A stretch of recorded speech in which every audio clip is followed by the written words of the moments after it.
কিন্তু তোমার সমকক্ষ আরেকজন ক্যান্ডিডেট আছে, সেটা জানো তো? ঠিক বুঝলাম না স্যার।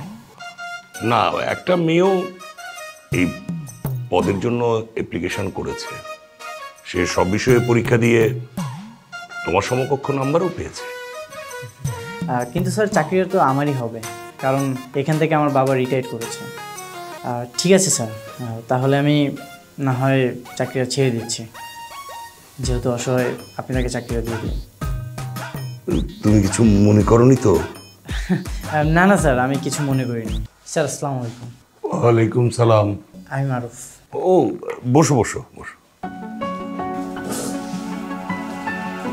Sir appointment letter.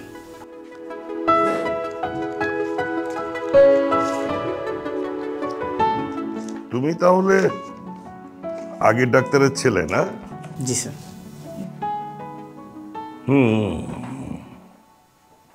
বর্ষ কোঠা অনুযায়ী চাকরিটা অবশ্য তোমারই প্রাপ্য, কিন্তু তোমার সমকক্ষ আরেকজন ক্যান্ডিডেট আছে, সেটা জানো তো?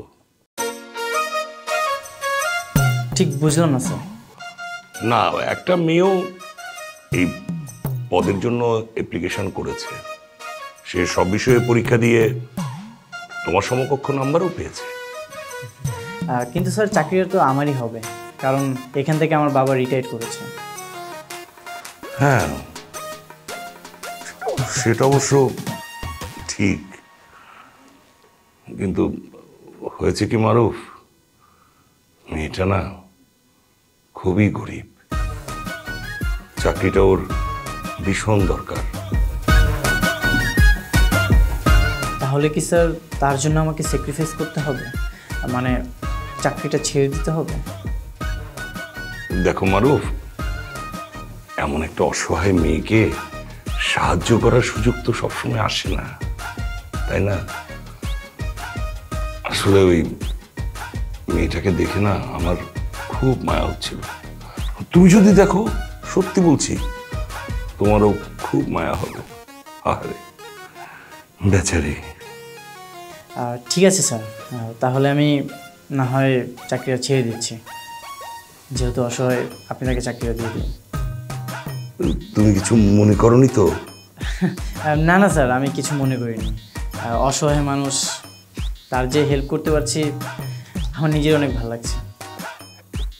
তাহলে তুমি যাওয়ার সময় সে এই যে বাইরে ওয়েট করছে, তাকে একটু নিজের মুখে বলে যাও, তাহলে সে খুব খুশি হবে। ঠিক আছে স্যার। এই তার নাম মৌসুমী। আল্লাহ তোমার মঙ্গল করুক।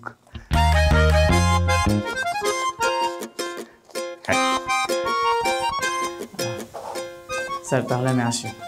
আসসালামু আলাইকুম। ওয়ালাইকুম সালাম। তুমি আসলে খুব ভালো ছিলে মারুফ।